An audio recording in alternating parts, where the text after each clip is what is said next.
السلام عليكم ورحمة الله وبركاته.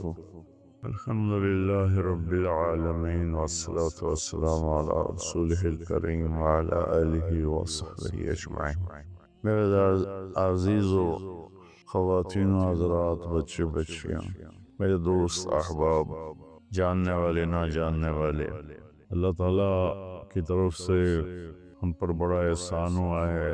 اللہ تعالیٰ نے ہفتے میں 7 دنوں میں ایک دن بابرکت بنایا، وہ جمعہ کا ہے۔ اللہ تعالیٰ نے قوم یہود سے کہا کہ میرے علم میں ایک دن ہے بہت برکت والا، وہ تم ڈھونڈو اور چن لو۔ تو انہوں نے خطا کھائی اور ہفتے کا دن چن لیا۔ ہفتے کو یہودی عبادت کرتے ہیں، کام نہیں کرتے۔ پھر اللہ تعالیٰ نے عیسیٰ علیہ السلام کی قوم سے کہا کہ ایک دن میرے بارگاہ میں بہت بابرکت ہے، دعائیں قبول ہوتی ہیں، اسے تم ڈھونڈو۔ ان پہ چھوڑا تو انہوں نے اتوار چن لیا۔ لیکن جب ہماری باری آئی تو اللہ نے ہمیں نہیں کہا کہ ڈھونڈو۔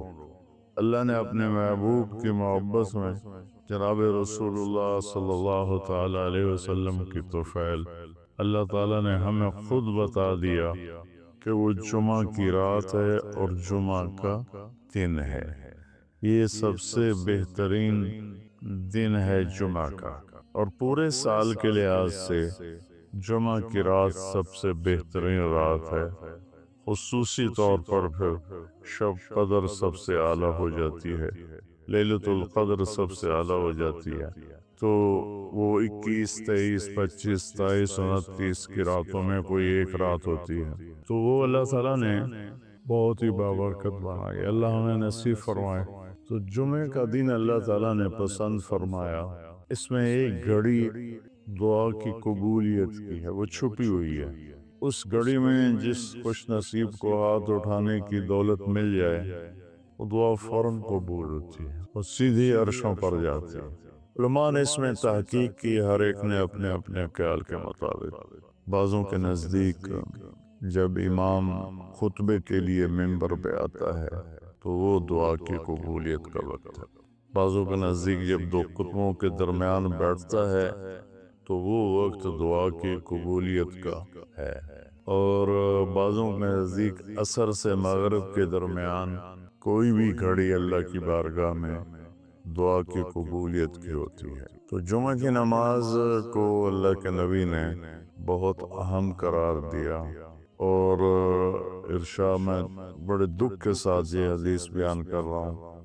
میرے نبی نے فرمایا جو 3 جمعہ مسلسل چھوڑ دیتا ہے وہ میری ملت سے خارج ہو جاتا ہے، میری امت سے خارج ہو جاتا ہے۔ تو میں اپیل کروں گا ان بہن بھائیوں سے جو نماز میں سستی کرتے ہیں، کم از کم جمعہ ضرور پڑھ لیا کریں۔ عورتوں پہ جمعہ فرض نہیں ہے، مردوں پہ فرض ہے۔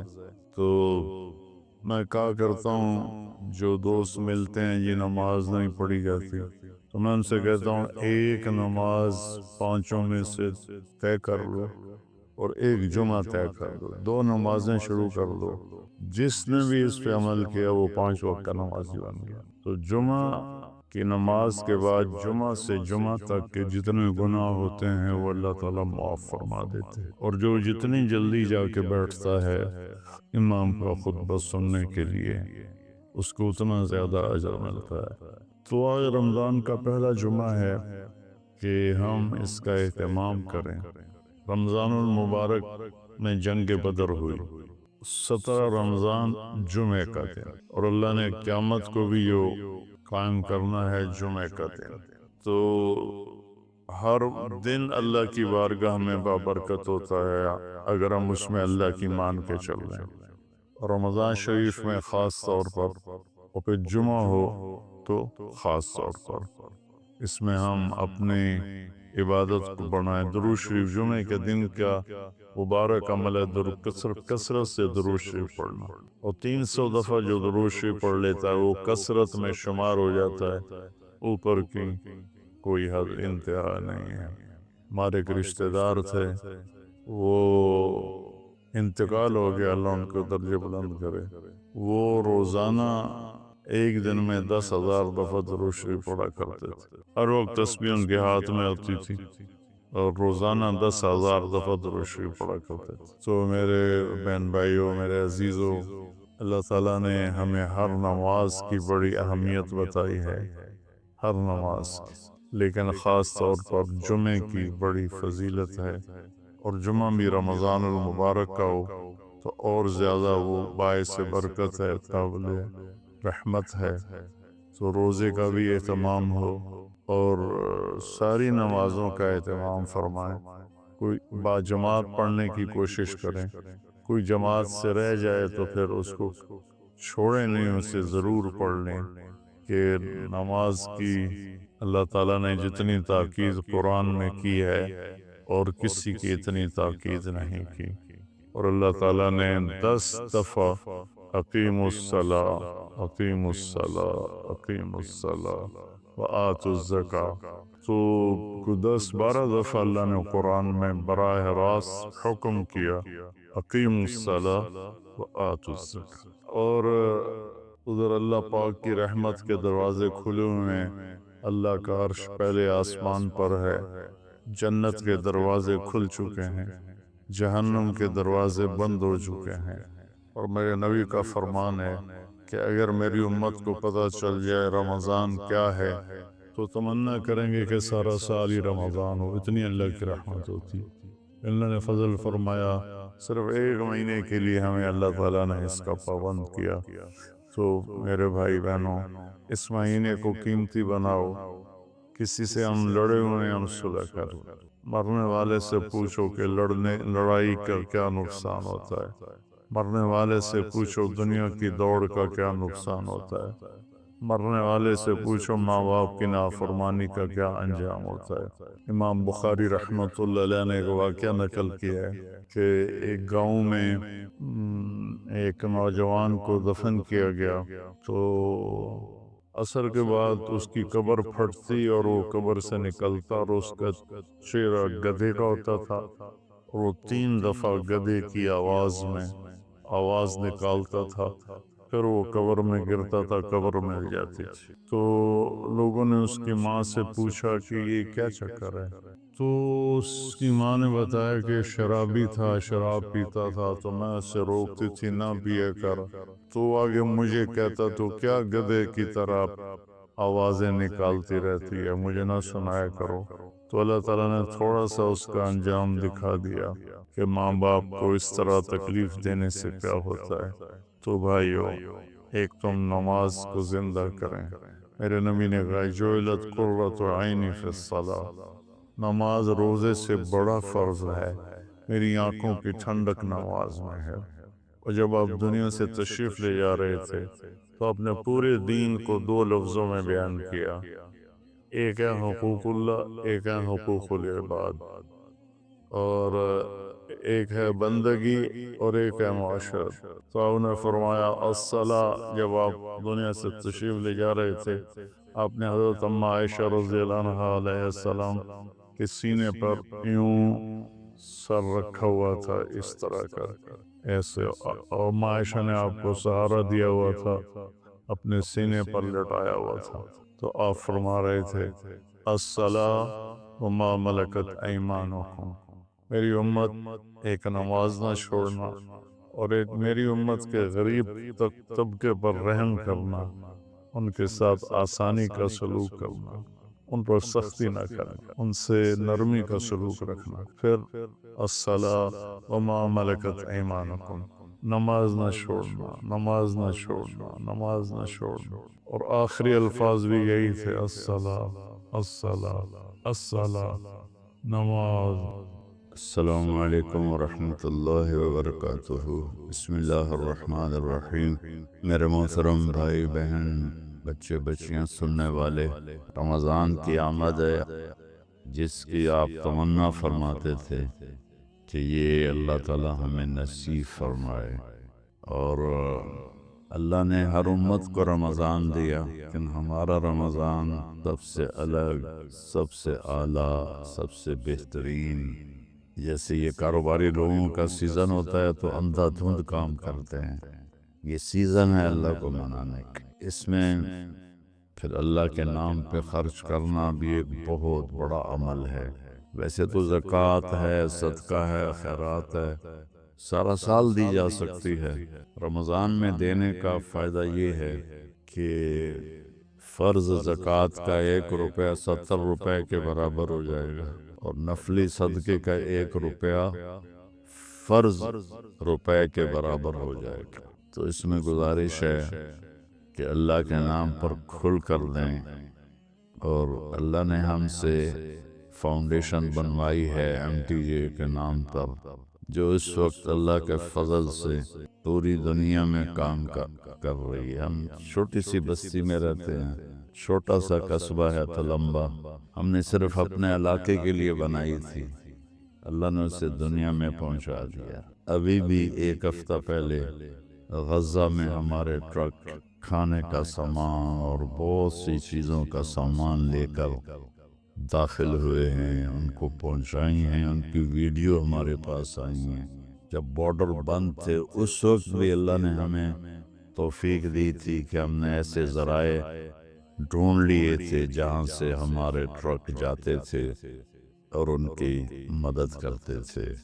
ترکی میں زلزلہ آیا، وہاں اللہ نے پہنچایا، مراکش میں زلزلہ آیا، وہاں اللہ نے پہنچایا۔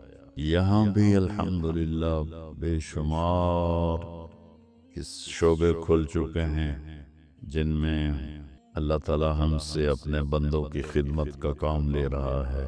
تو آپ سب سے گزارش ہے کہ ہر جگہ دیں، میں کسی کے بارے میں روکتا نہیں ہوں، جو صحیح کام کر رہے ہیں، اور اس میں ہمیں بھی آپ یاد رکھیں، آپ کے تعاون کے ہم بہت زیادہ محتاج ہیں۔ اللہ آپ سے راضی ہو۔ السلام علیکم ورحمۃ اللہ۔ ایک صحابی ہے، یا رسول اللہ تنگی ہے رزق کے، کوئی وظیفہ بتائیں۔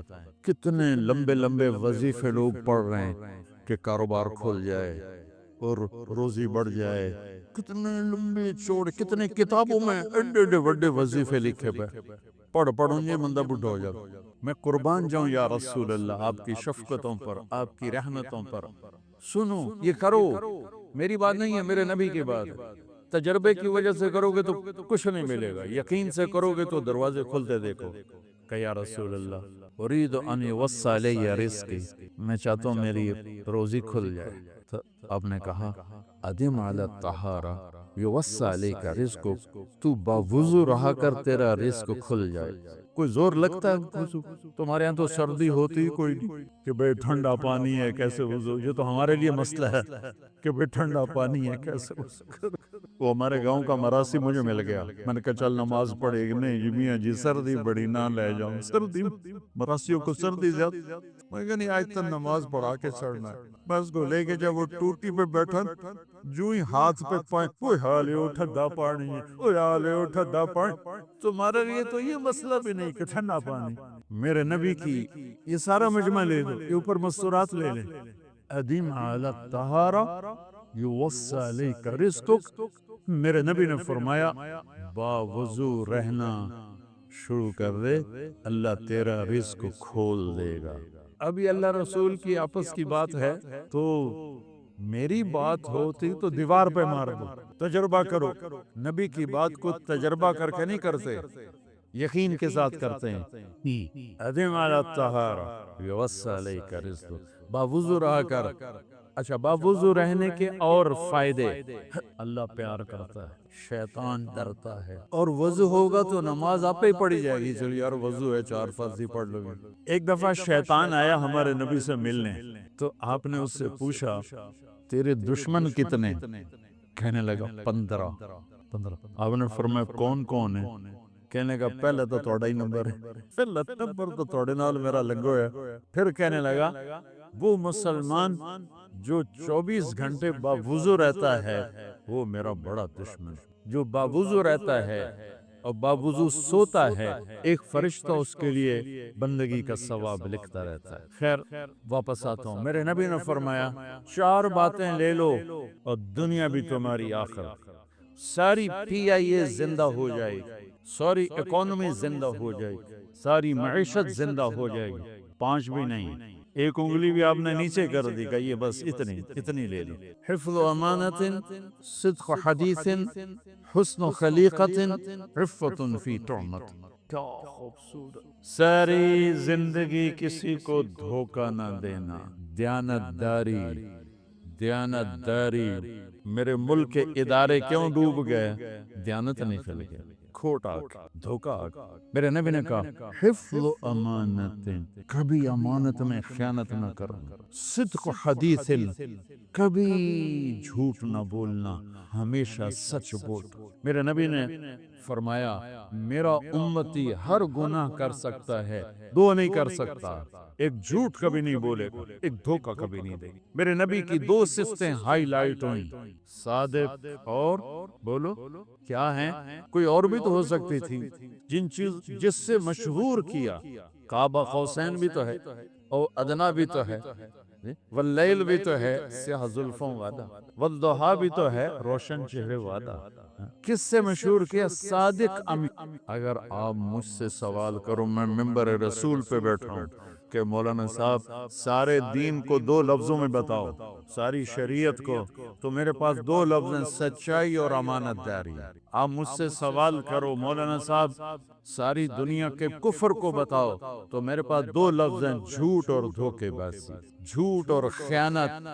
پوری دنیا کا کفر ان کے اندر چھپا ہوا ہے، سچائی اور دیانتداری، پوری دنیا کا اسلام اس کے اندر چھپا ہوا ہے۔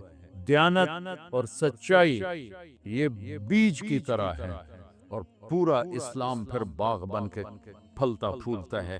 جھوٹ اور دھوکہ یہ بھی بیج کی طرح ہے، پھر اس سے کفر کا جنگل کانٹوں بھرا جنم لیتا ہے۔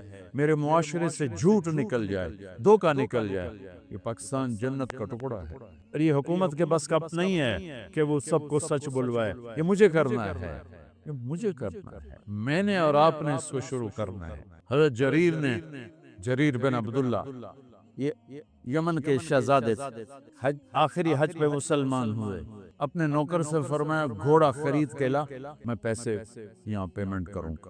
وہ منڈی میں گیا، 300 روپے کا گھوڑا لے کر آیا۔ جب انہوں نے گھوڑوں کو دیکھا تو وہ قیمتی تھا، مالک کو پتہ نہیں تھا، اور یہ گھوڑوں کی نسل کے پہچاننے والے اس سے کہنے لگے تیرے گھوڑے کے 400 کر دوں؟ کر دو۔ بڑا حیرانوں کے دیکھنے لگا، بھئی ہے کی آپ تو مجھے چیز خریدنی ہے تو میں گھٹاتا ہوں، اور اجمل نے بیچنی ہے تو یہ اس کی قیمت بڑھاتا ہے، اور یہاں خریدار کہہ رہا ہے 400 کر دوں؟ وہ کہنے لگے کر دو۔ کہ 500 کر دوں؟ کہنے لگا کر دو۔ کہ 600 کر دوں؟ وہ تھوڑا تھوڑا گھبرانے لگا، بھئی یہ چکر کی ہے۔ 700 کر دوں؟ 800 کر دوں؟ وہ کہنے لگا حضور تسی لینا تے لو، پر میرا مذاق تھا نا، تسی کدی لین والے بھی پیسے بتائے، تسی میں نے 300 دے میں جاواں، کہنے کہ اس کو 800 دے دو اور گھوڑا باندھ دو۔ وہ حیران خوشی سے چھلانگے مارتا ہوا گیا۔ تو جب وہ چلا گیا تو نوکر نے پوچھا میں جب 300 میں سودا کر کے آیا تھا تو 500 کس خوشی میں بڑھائے؟ فرمایا میرے بھائی اس کے گھوڑے کی قیمت 800 تھی، 300 نہیں تھی، اور میں نے نبی کے ہاتھوں میں ہاتھ دے کے یہ وعدہ کیا تھا زندگی بھر کسی کو دھوکہ نہیں دوں گا، سب کی خیر خواہشاں۔ تو بھائیو میرے اداروں میں کس ٹیلنٹ کی کمی نہیں، صلاحیتوں کی کمی نہیں، دیانت کی کمی ہے، قوت عمل کی کمی نہیں، سچائی کی کمی ہے۔ حجاج بن یوسف ایک ظالم گورنر گزرا ہے، اس کے خلاف بغاوت ہوئی، وہ ناکام ہو گئی۔ تو کوفہ میں ایک بزرگ رہتے تھے، ان کے بیٹے اس بغاوت میں شریک تھے، وہ چھپتے چھپاتے کئی سال کے بعد واپس آتے، ابن خراش ان کا نام تھا۔ ان کی سچائی مشہور تھی کہ ابن خراش جھوٹ نہیں بولتا۔ حجاج کو پتہ چل گیا CID سے کہ آ گئے، تو اس نے کہا آج ابن خراش کا امتحان ہوگا، اس کو کھانے پہ بلایا، عنوان ہی نہیں بنایا تفتیش کا، کھانے پہ بلایا اور کھانا شروع ہو گیا۔ باتوں باتوں میں کہتا ہے ابن خراش آپ کے بیٹے ہمارے خلاف لڑ کے بھاگ گئے تھے، وہ پتہ؟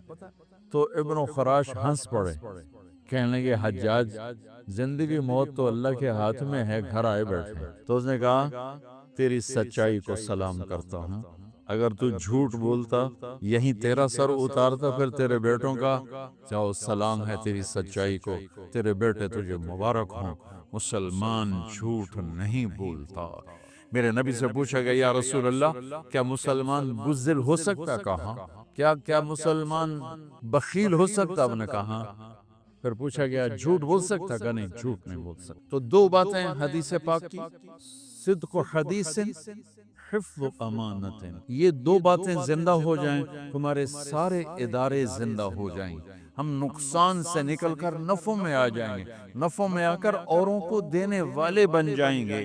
اس ملک میں اتنے خزانے اللہ نے چھپائے ہیں، اور اس ملک میں اتنے اللہ نے استعداد والے لوگ پیدا فرمائے ہیں، صرف دو چیزوں سے ہم مار کھا رہے ہیں، ہمارے جو ادارے ڈوب رہے ہیں، وہ گلگت سے لے کر گوادر تک، اس میں وسائل کی کمی نہیں، سچائی کی کمی ہے، دیانتداری کی کمی ہے، اور یہ ریلیٹڈ ہے رب ہونے کے ساتھ، کہ ہم نے اللہ کے رب ہونے میں شک کیا تو ہم غلط راہوں پہ چل پڑے۔ رب تو اللہ ہے، دینے والا تو اللہ ہے۔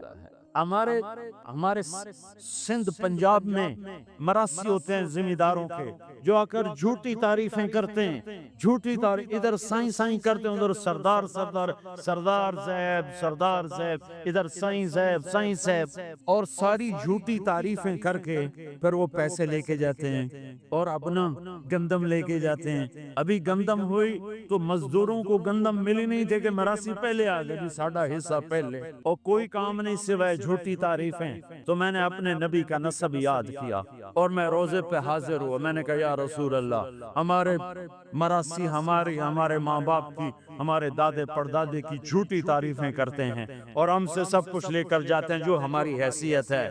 آپ سچے، آپ کی نسل سچی، آپ کی جد سچی، آپ کا شجرہ سب سے اعلیٰ، آپ کی ذات اللہ کے بعد سب سے اعلیٰ، آپ کے اور ہمارے درمیان آخرت کا پردہ ہے، ورنہ اللہ نے آپ کو زندگی دی ہے۔ میں آپ کو آج آپ کا نسب سناتا ہوں، آپ کا میراثی بن کر اور آپ کے گھر کا سائل بن کر، میں آج آپ کا نٹ بن کے، ہمارے ہاں چند الفاظ استعمال ہوتے ہیں، ڈوم، میراثی، بھنڈ، نٹ، پیرنا، میر عالم، جھتا، یہ 7 لفظ استعمال ہوتے ہیں میراثیوں کے لیے۔ میں سارے لفظ اکٹھے کرے، آپ کا جھتا، آپ کا ڈوم، آپ کا میراثی، آپ کا نٹ، آپ کا میر عالم، آپ کی تعریف کرنے، آپ کے پیو دادی کی تعریف کرنے، آپ کے در پر حال، آپ کا پیرنا، یہ ہمارے ہاں 7 نام ہوتے ہیں۔ میں کہا الصلاۃ والسلام علیک یا رسول اللہ بن عبداللہ بن عبد المطلب بن ہاشم بن عبد مناف بن قصی بن کلاب بن مرہ بن کعب بن لغی بن غالب بن فہر بن مالک بن نضر بن کنانہ بن خزیمہ بن مدرکہ بن الیاس بن مدر بن نزار بن معد بن عدنان بن اود بن حمیسہ بن سلامان بن عوس بن بوز بن قموال بن عبی بن عوام بن ناشد بن حزا بن بلداس بن یدلاف بن طابق بن جاہم بن ناحش بن ماخی بن عیفی بن عبقر بن عبید بن الدعاء بن حمدان بن سنبر بن یثربی بن یحزن بن یلحن بن ارعوہ بن عیدی بن زیشان بن عیسر بن اقناط بن ایہام بن مقصر بن ناحد بن زارع بن سمی بن مزی بن عوض بن عرام بن قیدار بن اسماعیل بن ابراہیم بن آدر بن ناحور بن سرود بن رعو بن فائج بن عابر بن ارفقشاد بن سام بن نوح بن لامک بن متوشال بن ادریس بن یرد بن ملہلئیل بن قینان بن آنوش بن شیس بن آدم علیہ السلام۔ اگر بنی ہاشم دی خیر، یوں تو کر نہیں سکا کہ شرطے کھڑے ہوتے ہیں، تو میں نے دل ہی دل میں کہا بنی ہاشم دے دیر سلامت، حسن حسین دے دیر سلامت، علی جعفر دے دیر سلامت، قاسم عبداللہ دے دیر سلامت۔ میں نے پورا مراسی، اور میں اتنا رویا کہ میرا رواں آنکھ بن گیا اور آنسو۔ یہ صبح کی بات، میں اثر پڑھ کے نکلا، نوجوان میرے پاس آیا، آپ طارق جمیل صاحب ہیں؟ جی۔ کیسے پہچانا تم نے؟ کہاں کے ہو؟ کہ میں ساؤتھ افریقہ کا ہوں۔ آپ کے ساتھ مجمع تھا، میں نے پوچھا یہ کون جا رہا ہے؟ انہوں نے کہا یہ پاکستان کے طارق جمیل صاحب ہے۔ کہا جی میں آج عصر کی نماز پڑھنے پہلے آ گیا، تو آ کے بیٹھا، مجھے بیٹھے بیٹھے نیند آ گئی، میں نے خواب میں اللہ کے نبی کی زیارت کی، آپ نے فرمایا طارق جمیل کو میرا سلام پہنچا۔ میں نے کہا میرا سلام پہنچے گا، اسی میرا سی پکے ہو گئے۔ مجھے ان تقریروں پر تو کوئی امید نہیں ہے کہ میری بخشش ہوگی، چونکہ یہ مجموع کے سامنے بیٹھنا، یہ اس کے بعد کوئی یہ دعویٰ نہیں کر سکتا کہ میں اللہ کے لیے بات کر رہا ہوں۔ اللہ کی قسم، میں آپ کے بارے میں قسم کھاتا ہوں کہ آپ سب اللہ کی رضا کے لیے آئے بیٹھو، لیکن جو یہ یہاں بیٹھا ہوا ہے یہ قسم نہیں کھا سکتا کہ میں اللہ کے لیے کہہ رہا ہوں۔ مجھے نہیں پتا میں کس کے لیے کہہ رہا ہوں، میں منہ سے کہتا ہوں میں اللہ کے لیے کہہ رہا ہوں، لیکن یہ موت پہ پتا چلے گا کہ اس کا مقصد وہوہ کی طلب تھی یا اللہ اس کے رسول کی طلب تھی۔ لیکن آپ پر مجھے 100% یقین ہے کہ آپ سب اللہ کے لیے آئے بیٹھے ہو، تو آپ کی طفیل شاید اللہ میری ریا کو بھی اخلاص میں تبدیل کر دے۔ تو میرے یہ تصور میرے دل میں، اور میں ہر بیان میں اپنے نبی کا شجرہ بیان کرتا ہوں کہ ویسے بھی ہم لوگ اپنے نبی سے نا آشنا ہیں، ہمیں پتہ نہیں ہمارا نبی تھا کون، ہمارا نبی کیسا تھا، ان کی زندگی کیسی تھی، ان کے گھر کا کیسا تھا نظام، باہر کا کیسا، ہم جانتے نہیں۔ ہم سیکھو اپنے حبیب کی معاشرت سیکھو، تجارت سیکھو۔ آپ طاقت میں آئے تو آپ نے کیا کیا، آپ تاجر بن کے آئے تو آپ نے کیا کیا، آپ خامن بنے تو آپ نے کیا کیا، آپ باپ بنے تو آپ نے کیا کیا، آپ جنگ میں آئے تو آپ نے کیا کیا، آپ نے ہتھیار اٹھائے تو آپ نے کیا کیا، آپ نے صلح کی تو آپ نے کیا کیا، آپ مسلح پر آئے تو آپ نے کیا کیا، آپ کی رات آئی تو آپ نے کیا کیا۔ سیکھو۔ یہی تبلیغ کا پیغام ہے کہ تبلیغ میں نکل کر اللہ اس کے رسول کی مبارک اور پیاری زندگی مرنے سے پہلے سیکھو۔ لیکن آج کی رات میں ایک ہاں میرے ساتھ کرو، آج توبہ کرو، آج توبہ کرو۔ کرتے ہو۔ کیا کہہ رہا ہے؟ مجھے آپ کے رب کی قسم کوئی اور ہے؟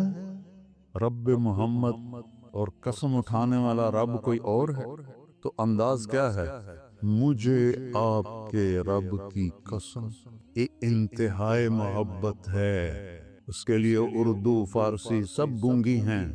11 دفعہ اللہ نے اپنے نبی کو پکارا ہے، ایک دفعہ بھی یا محمد نہیں فرمائے۔ یا ایھا النبی، یا ایھا الرسول، یا ایھا المزمل، یا ایھا المدثر۔ دیہاتی لوگ آتے تھے کہتے تھے یا محمد، تو میرے رب نے قرآن اتارا، لا تجعلوا دعاء الرسول بینکم کدعاء بعضکم بعضا۔ خبردار میرے نبی کو ایسے نہ پکارو جیسے ایک دوسرے کو پکارتے ہو۔ روک دیا، یا محمد نہیں کہہ سکتے ہو، یا رسول اللہ کہو، یا نبی اللہ کہو۔ دوسرا علم ہے محمد الرسول اللہ، میرے اپنے نبی کو پہچانوں کون ہے۔ ہائے پہلی قسم قرآن کی، سورہ نساء، فلا وربک لا یؤمنون حتی یحکموک فیما شجر بینہم ثم لا یجدوا فی انفسہم حرجا مما قضیت ویسلموا تسلیما۔ کیا کہہ رہا ہے؟ مجھے آپ کے رب کی قسم کوئی اور ہے؟ رب محمد اور قسم اٹھانے والا رب کوئی اور ہے؟ تو انداز کیا ہے؟ مجھے آپ کے رب کی قسم، یہ انتہائی محبت ہے۔ اس کے لیے اردو فارسی سب گونگی ہیں۔ فلا وربک، او کیا پیار ہے، کیا محبت ہے۔ لا یؤمنون حتی یحکموک فیما شجر بینہم، تیرے فیصلوں پہ راضی نہیں ہوں گے، میرے لیے ان کا ایمان کوئی معنی نہیں رکھتا۔ تبارک الذی نزل الفرقان علی عبدہ لیکون للعالمین نذیرا۔ الف لام را کتاب انزلناہ الیک لتخرج الناس من الظلمات الی النور، سورہ ابراہیم۔ آگے 2-3 آیات کے بعد وَلَقَدْ أَرْسَلْنَا مُوسَىٰ بِآيَاتِنَا أَنْ أَخْرِجْ قَوْمَكَ مِنَ الظُّلُمَاتِ إِلَى النُّورِ، میرا آپ کا نبی لِتُخْرِجَ النَّاسَ، موسیٰ علیہ السلام، أَنْ أَخْرِجْ قَوْمَكَ۔ کیا فرق ہے؟ یا ایھا النبی، اللہ نے نبیوں کو نام سے پکارا، 8 نبی، یا آدم، یا نوح، یا ابراہیم، یا موسیٰ، یا داود، یا زکریا، یا یحییٰ، یا عیسیٰ ابن مریم، ان کو نام سے پکارا۔ نام سے پکارنا مجھے طارق جمیل کہو تو کوئی مسئلہ، آپ نے برابری کی ہے، لیکن آپ مجھے کہو گے مولانا صاحب یہ عزت ہے، اور ہمارا خاندانی ٹائٹل ہے میاں صاحب، میں وہاں میاں صاحب کہتے، تو لوگ ہمیں نام سے نہیں پکارتے، میاں صاحب کہتے، شہروں میں مولانا صاحب کہتے، یہ ادب ہے۔ اللہ نے 4 نبیوں کے ساتھ برابری کی، 8 نبیوں کے ساتھ نام سے پکارا، میرے نبی کو قرآن میں ایک دفعہ بھی یا محمد نہیں فرمایا، یا ایھا النبی، یا ایھا الرسول، یا ایھا المزمل، یا ایھا المدثر۔ کوئی رات کو سویا ہوا ہو چادر میں تو اس کو مدثر کہتے ہیں، اس لیے کہا قم اللیل الا قلیلا۔ لفظ مدثر بتا رہا ہے کہ یہ رات کی بات ہے، چونکہ آگے آ رہا ہے قم اللیل، اور جب کوئی دن میں چادر لے کے سویا ہوا ہو اسے کہتے ہیں المزمل، یا ایھا المزمل قم اللیل الا قلیلا۔ کوئی رات کو سویا ہوا ہو چادر میں مزمل، کوئی دن میں سویا ہوا ہو تو مدثر، یا ایھا المدثر قم فانذر وربک فکبر وثیابک فطہر والرجز فہجر ولا تمنن تستکثر ولربک فاصبر۔ قرآن کی ایک آیت ہے جس میں ایک عجوبہ ہے، وربک فکبر، اس کو الٹا پڑھو تو وَرَبَّكَ فَكَبِّرْ، لکھ کے دیکھو قرآن میں، یہ تو چونکہ پتا ہے، ادھر سے پڑھو تو ہوگا رَبَّكَ فَكَبِّرْ، ادھر سے آؤ تو رَبَّكَ فَكَبِّرْ۔ یہ آپ کی جو ذمہ داری ہے نا، اس کی عظمت کو بتانے کے لیے کہ آپ نے اللہ کی بڑائی بولنی ہے، ہمیں تو بولنی نہیں آتی، اللہ کی تعریف کرنی ہی نہیں آتی، قصے کہانیاں، اللہ کو بولو، اللہ خوش ہوگا اس کے میں قرآن سے بتا رہا ہوں، اللہ میں نے تو مختصر کہا نا، چونکہ رات آگے جا رہی ہے تو میرے پاس کوئی قانونی باتیں تو ہے نہیں، اور وہ اصطلاحی باتیں، جو کہ میں مدرس نہیں ہوں تو میری لسان مدرس والی نہیں ہے، ایک عام مسلمان والی لسان ہے۔ تو میرا رب کہہ رہا ہے یا ایھا النبی انا ارسلناک شاہدا ومبشرا ونذیرا وداعیا الی اللہ باذنہ وسراجا منیرا۔ 11 دفعہ اللہ نے اپنے نبی کو پکارا ہے، ایک دفعہ بھی یا محمد نہیں فرمایا، یا ایھا النبی، یا ایھا الرسول، یا ایھا المزمل، یا ایھا المدثر۔ دیہاتی لوگ آتے تھے کہتے تھے یا محمد، تو میرے رب نے قرآن اتارا، لا تجعلوا دعاء الرسول بینکم کدعاء بعضکم بعضا، خبردار میرے نبی کو ایسے نہ پکارو جیسے ایک دوسرے کو پکارتے ہو۔ روک دیا، یا محمد نہیں کہہ سکتے ہو، یا رسول اللہ کہو، یا نبی اللہ کہو۔ کسی نبی کی امت کو اللہ نے نبی پہ درود بھیجنے کا حکم نہیں دیا، واحد رسول ہے جس کے بارے میں اللہ کہہ رہا ہے یا ایھا الذین آمنوا صلوا علیہ وسلموا تسلیما۔ تقابل کرو، سلام علی ابراہیم، سلام علی نوح فی العالمین۔ کون سلام بھیج رہا ہے؟ سیاق و سباق سے پتہ چلتا کہ اللہ ہے، لیکن واضح تو کوئی، سلام علی موسیٰ و ہارون، سلام علی الیاسین، سلام علی المرسلین۔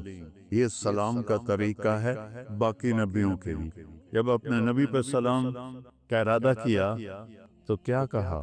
ان اللہ، ایک ان، ایک ذاتی نام اللہ، آگے والملائکہ کافی تھا، لیکن ضمیر لائے وملائکتہ، اللہ اور اللہ کے فرشتے۔ جب تکرار آئے تو تاکید بھی ہوتی ہے، تعظیم بھی ہوتی ہے۔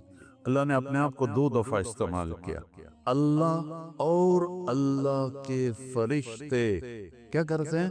یصلون علی النبی۔ پتہ نہیں کون سا نبی ہے، وہ اتنے عظیم الشان ہیں کہ النبی سے مراد ہی آپ ہیں، اس عظیم الشان۔ اور یصلون باب تفعیل، باب تفعیل میں ہوتا ہے تکرار، اذن اذان تکرار ہے، بلغ ما انزل الیک من ربک تکرار ہے، ھذا بلاغ للناس تکرار ہے، اللہ اور اللہ کے فرشتے اس محبوب پہ درود پڑھتے رہتے ہیں، لہذا یا ندا ایہا تنبیہ الذین آمنوا اکرام، کسی امت کو یا ایھا الذین آمنوا سے نہیں، یا ایھا الذین ہادوا یا اہل الکتاب، ہمیں یا ایھا الذین آمنوا صلوا علیہ وسلموا تسلیما، اپنے نبی کو دوسرا ہے، اپنے نبی کو پہچان، والنجم اذا ہوا ما ضل صاحبکم وما غوا وما ينطق عن الهوى ان هو الا وحی یوحی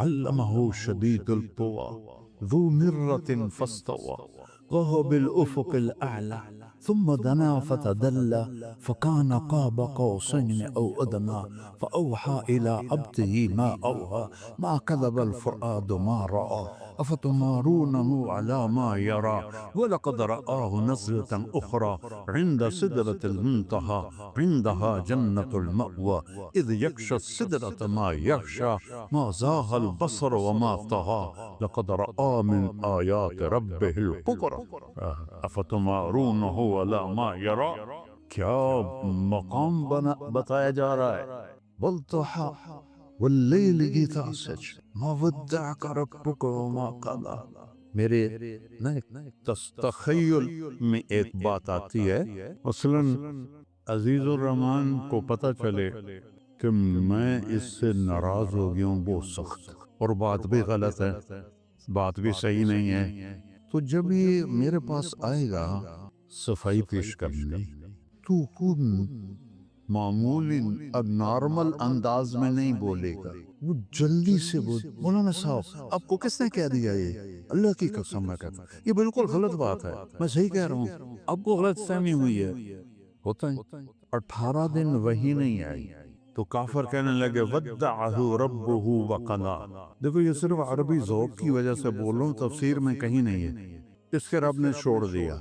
ایک دفعہ حضرت خدیجہ نے کہہ دیا کہ یا رسول اللہ کہ اللہ ناراض تو نہیں ہوگا، تو بس آپ کا دل پکڑا گیا، چونکہ اپنوں کی جو بات ہوتی ہے نا وہ کھا جاتی ہے، بس یہ کیفیت بننی تھی، تو اللہ نے جبریل کو بھگایا، تو جبریل میرے تخیل میں ہے، غلط بھی ہو سکتا ہے، اس نے آتے یوں کہا ہوگا یا رسول اللہ والضحى واللیل اذا سجى ما ودعك ربك وما قلى وللآخرة خیر لك من الأولى ولسوف يؤتيك ربك فترضى، یہ لہجہ میرے خیال میں جبریل کا ہے، کئی ترجمے ہیں لیکن امام رازی کا جو ایک ترجمہ ہے، آپ کے روشن چہرے کی قسم اور آپ کی سیاہ زلفوں کی قسم، ما ودعک، جہاں صرف چھوڑنے کا معنی ہے وہاں کاف لگایا کہ میں نے آپ کو چھوڑا نہیں، جہاں ناراضگی کا معنی ہے وہاں کاف نہیں لگایا، وما قلاکا، بلکہ اس کو مطلق کر دیا، وما قلا، ناراض کل نہیں ہے، باریکی سمجھ رہے ہو، وَلَلْآخِرَةُ خَيْرٌ لَكَ مِنَ الْأُولَىٰ، اور آپ کی شان میں یہ آیت سب سے بلند ہے پورے قرآن میں، وَلَسَوْفَ يُعْطِيكَ رَبُّكَ فَتَرْضَىٰ، وَتَرْضَىٰ نہیں، ثُمَّ تَرْضَىٰ نہیں، فا کیوں ہے؟ ابھی میں نے پہلے بتا، فور، اتنا دوں گا کہ ایک دم آپ راضی ہو جائیں، یہ ہے فَتَرْضَىٰ۔